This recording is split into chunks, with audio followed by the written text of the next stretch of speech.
Hello everyone, welcome to this video. In this video we'll be studying about 2-point form.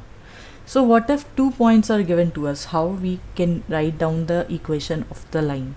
So if we are given this line capital L, say, right, and 2 points P1 which has coordinates x1 and y1, and another line another point here P2 having coordinates x2 and y2, they lie on the line and we wanted to write down what is the equation of this line. Then let's take some arbitrary point here which is represented by capital P having coordinates x and y. This x and y can take any value. It could be somewhere here, here, or here, as I've told you in the previous video as well. Fine. So now you can clearly see that these 3 points, this P2, this P and this P1, they lie on the same line. Clear? So that means these are collinear points. If these are collinear points, what does it mean to be collinear? That they would have the same slope, right? So you can say the slope for P1 and P would be equal to the slope of actually P and P2 as well, and P1 and P2 as well, right? So you can say the slope of P1P is equals to the slope of P2P, and it is further equal to the slope of P1P2. So let's here take this one, the slope of P1P and the slope of P1P2 as equal to each other, right?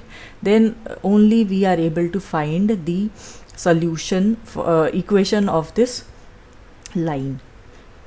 So using the slope for the line segment P1P and the line segment P1P2, for P1P we would have to take 2 points. One is this one x comma y and another one is x1 comma y1. So you see clearly the slope is y minus y1 upon x minus x1, and for P1 P2 we would take these 2 points x1 y1 and x2 y2.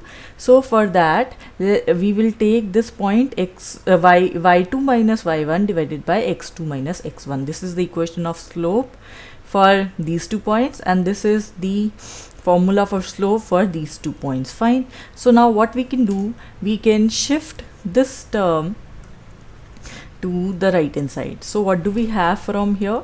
We would have y minus y1 is equals to y2 minus y1 upon x2 minus x1 multiplied with x minus x1.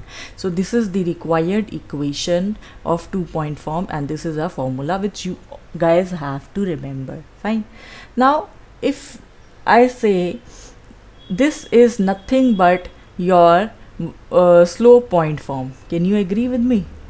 I guess most of you say no, that equation looks quite different from this one, but I would say rather they are the same.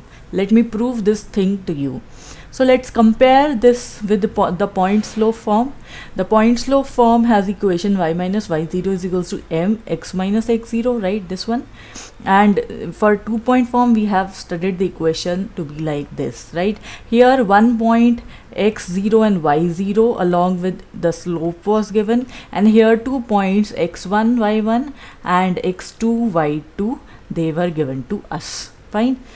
Now if you see, the only difference you would find here we have some arbitrary point minus the y coordinate, x the arbitrary point x minus the x coordinate, and here also we are having the same thing. So the only difference that lies over here is in this term m and in this term. And actually if you see, if you are given 2 points, this is what? This is actually the slope using these 2 points x1 y1 and x2 y2. Is it correct?